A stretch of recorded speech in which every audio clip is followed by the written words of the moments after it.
And now for another short profile in our series of backgrounders on truth commissioners.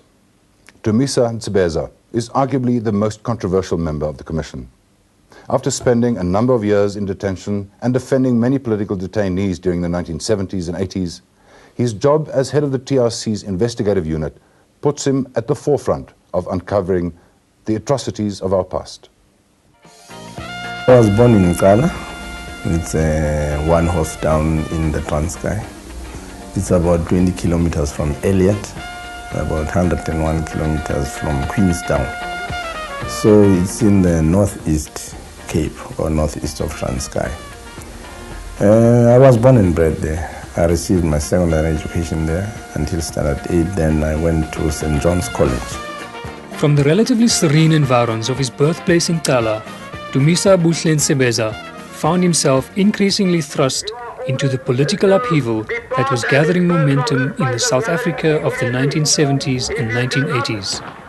He was detained in his second year of study at the University of Fort Hare under the then Terrorism Act. He eventually obtained a bachelor's degree and went on to teach. In 1974, I taught in the College of Sons and Chiefs and Headmen. Some of my students there were General Olomisa, General Matanzima, who is now Provincial Commander of the Eastern Cape Command of the South African National Defence Force. General Brigadier Mkwebi, who is now very much in the SANDF, close to the Minister of Defence. So you can see I've produced for this country some leaders of note, some of them very controversial. But in 1976, the law caught up with Ntsebeza again. He was detained along with Matthew Goniwe and others for furthering the aims of communism. He was released in 1981 and had by then resolved what his role in the struggle would be. I decided then that my contribution is going to be in the area of defending political offenders. And I made it very clear to liberation movements that I did not want to be compromised. I was going to do legal work because it was risky enough to do legal work. I mean, Mkayenge was killed for no reason but just that he was defending political offenders. Ntsebeza ran a legal practice and defended political detainees until 1995 when he joined the Truth Commission. He was nominated to the commission by his colleague Kalipile Sizane, then a PAC Member of Parliament. I was violently against that. I told him, listen, from what I've seen of the bill, there isn't a way I'm going to reconcile myself with this amnesty process. And, you know, we began to discuss this. I was totally against it.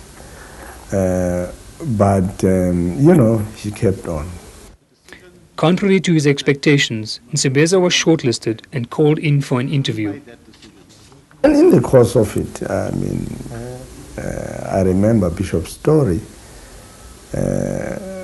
was the one who said, I think he's the one who asked why I thought, you know, I ought to be a commissioner. Then I said, well, maybe I ought to be the one because, first of all, I'm a Marxist, which I think blew everybody. because, I mean, we had people from the Freedom Front and what have you.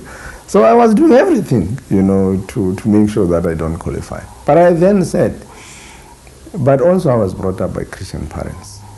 And there's something to be said about the fact that the only difference between the teachings of Marx and Christ is the fact that Marx promised all the good things in life, equality, freedom from slavery, freedom from poverty, disease and all that. He promised all those things in this world.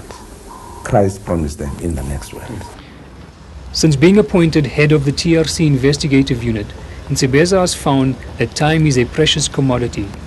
He makes special provision for spending time with his two sons, Samora and Castro. I wish there was time to relax in the commission.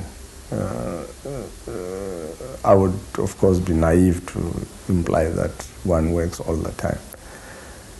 But for a reason that I cannot blame anyone for, the cell phone never stops ringing.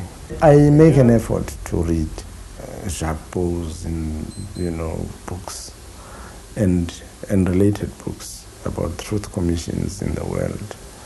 I do now and again go to the movies, and it's a very escapist sort of environment. I like any form of movies. Skid and Donor, I like those. Because, it's an escape from the harsh realities of the world. Perhaps the most trying time for Ntsebeza was when he was accused of driving the car that took Apla cadres to the grim mission at the Heidelberg Tavern in 1993. Post-TRC life for Ntsebeza means going back to the things he loves doing most, his legal practice. I would like to think that I will practice exclusively in the High Court. Attorneys now have a right of appearance. I would like to believe that I should be able to be a litigator, preferably around constitutional litigation issues in the High Court and in the Constitutional Court.